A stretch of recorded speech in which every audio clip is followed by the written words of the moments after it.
Hello à tous, j'espère que vous allez tous bien. Alors on se retrouve dans une nouvelle et promis courte vidéo de 5 livres, non pas que j'ai lus, sinon elle ne serait pas courte, mais de livres que j'ai depuis trop longtemps dans ma bibliothèque, que je souhaite lire. Voilà, ça c'est mes années en librairie et mes livres accumulés et je les regarde.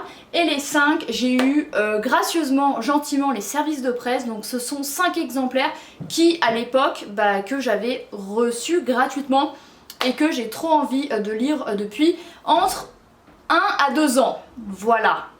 Alors ma pile ressemble à ça, ce sont 5 grands formats, sinon c'est pas drôle, dont 2 pavés quand même. Donc je sais que certains je suis susceptible de les lire plus ou moins tôt, d'autres je me les garde pour si j'ai 2-3 semaines de vacances un jour.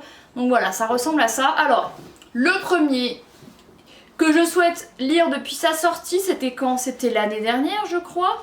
C'est La Petite Bonne de Bérénice Pichat, Il y a du vent, publié aux Avril, une maison que j'aime assez.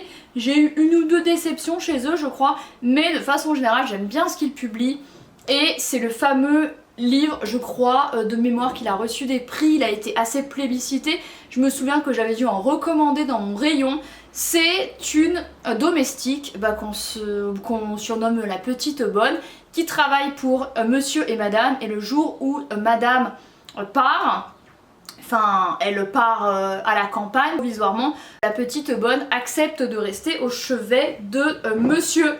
Et apparemment il est vraiment très très bien, j'avais entendu de super critiques, donc celui-ci j'ai vraiment hâte de le lire un de ces jours.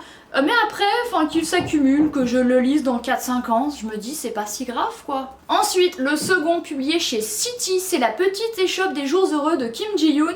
Entre temps il est sorti en poche, donc ça voulait dire que ça faisait au moins 1 an que je l'avais. C'est un roman coréen qui se passe dans un ancien quartier de Séoul envahi par les boutiques à la mode. Donc faudrait que je réfléchisse quel quartier ça pourrait être, parce que là je n'ai pas trop d'idées, à voir si c'est dit. Un livre un petit peu dans la veine feel good, City, Nami, ce genre d'éditeur-ci propose un petit peu ce genre là.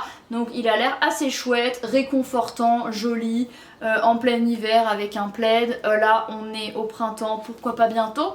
Je ne sais pas encore, et il y a écrit un délicat roman sur la valeur des relations humaines et ces petits gestes qui ont le pouvoir de changer nos existences. Ça a l'air très mimes. Troisième roman, vous avez vu, je vais vite, c'est possible. Fane de Anne-Marie MacDonald. Je me souviens effectivement que la repré Amélie, si vous me regardez, merci encore à vous, me l'avait fait parvenir, publié chez Flammarion. Flammarion que j'aime beaucoup également. Je me le gardais dès pour un été, soit l'été dernier, soit l'été d'avant, donc oui je l'ai depuis 2 ans. Et en fait je n'ai jamais eu encore l'occasion, mais lui je me le garde, je n'oublie jamais que je l'ai. J'envisageais même de le prendre avec moi pour la Corée, et en fait ça dans mon sac à dos c'était énorme, ça prenait beaucoup trop de place et beaucoup trop lourd, mais je me le note en tête. Pour l'instant je ne crois pas qu'il soit sorti en poche, et quand j'étais allée en Irlande en juillet dernier, je l'avais vu plusieurs fois en anglais. Et ça se passe aux confins de l'Écosse et de l'Angleterre, fin du 19e siècle. Et on suit Charlotte Bell qui grandit à Fane. Ça doit être un endroit. Voilà. Et il a l'air trop bien. Roman historique, je précise. Quatrième et avant-dernier roman, c'est Sauvage de Julia Carninon, publié chez l'Iconoclaste. L'Iconoclaste, voilà, comment on dit? Je me répète, mais il y a... Non. Alors, je bégaye oui, je zozote non, je zozoï. Vous savez quand on perd la tête et qu'on se répète. Je sais plus. Yo-yoï. Yozote. Zozoï. Bon bref, ça me saoule. Sauvage de Julia Carninon. Pourquoi je veux le lire? Parce qu'apparemment c'est très bien, et parce que j'ai lu Liv Maria qui était sorti en poche. Évidemment il est sorti en poche depuis, et la couverture est trop belle et il a l'air vraiment trop bien. Et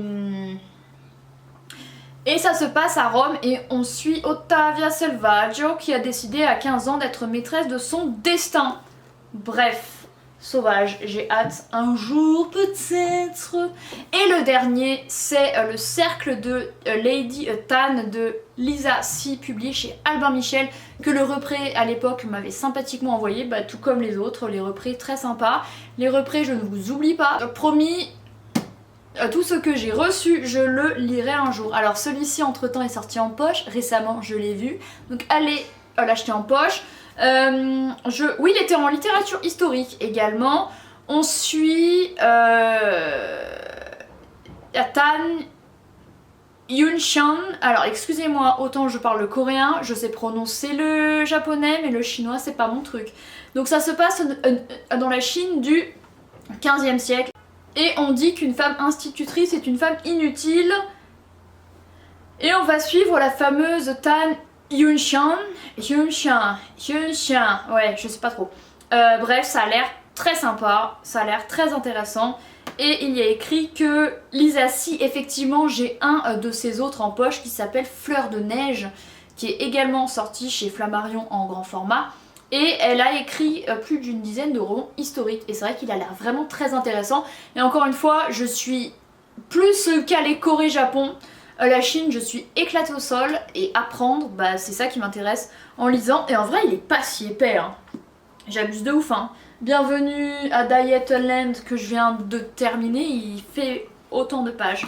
Bref, voilà. Écoutez, voilà, ça en est tout pour cette courte vidéo de 5 titres que j'ai dans mes bibliothèques depuis trop longtemps, et dans d'ailleurs cette bibliothèque-ci. Précisément depuis trop longtemps, j'en ai beaucoup d'autres que j'ai dans ma bibliothèque depuis trop longtemps, mais en l'occurrence ces 5-ci, vraiment je les ai mis sur le haut du panier parce que je sais que j'aimerais les prioriser voilà, un jour. Merci d'avoir regardé cette vidéo, n'hésitez pas à me dire quels sont les livres qui traînent dans votre PAL depuis trop longtemps, et moi je vous dis à très bientôt, bye.